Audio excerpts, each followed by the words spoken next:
نبی پاک علیہ السلام نے جس دنیا کو ہم بہت بڑی دنیا سمجھتے ہیں، حضور نے اس کی مثال کیا دی؟ صحیح مسلم کی حدیث ہے، دیکھیں کتنا کھول کر اور کتنا آسان کر کے رسول پاک ہمیں بات سمجھاتے ہیں۔ دنیا کیا ہے، آخرت کیا ہے،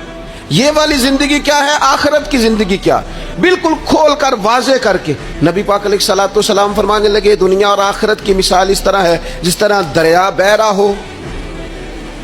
اور کوئی آدمی اس میں انگلی ڈبوئے، جتنا پانی اس کی انگلی کو لگ گیا یہ دنیا ہے، اور جو باقی ٹھاٹھے مارتا دریا پیچھے ہے، سمندر پیچھے ہے، وہ سارا آخرت ہے۔ یہ اتنی سی دنیا ہے، یہ صحیح مسلم میں موجود ہے۔ اتنی سی دنیا کے لیے اتنے پاپڑ بیلنا، اتنی سی دنیا کے لیے اتنے ظلم کرنا، اتنی سی دنیا کے لیے اتنے حق ضائع کرنا، اتنی سی دنیا کے لیے اتنے لوگوں کے دل توڑنا، اتنے حقوق پہ ڈھاکہ ڈالنا، اتنا جبر کرنا، لوگوں کا مال کھانا، لوگوں کو تکلیف دینا، عزتیں اچھالنا، اتنی سی دنیا کے لیے حضور فرمانے لگے اتنی سی ہے یہ دنیا، جتنا انگلی کو پانی لگ گیا ہے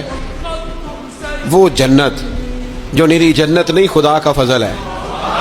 جو اللہ کی عطا ہے اپنے بندوں کے لیے۔ میرے کریم فرمانے لگے اس جنت میں وہ نعمتیں ہیں نہ کسی آنکھ نے دیکھی، نہ کسی کان نے سنی، نہ تمہارے دل پر کبھی خیال ہی گزرا ہوگا کہ ہمارا رب ہمیں یہ عطا فرمانے والا ہے۔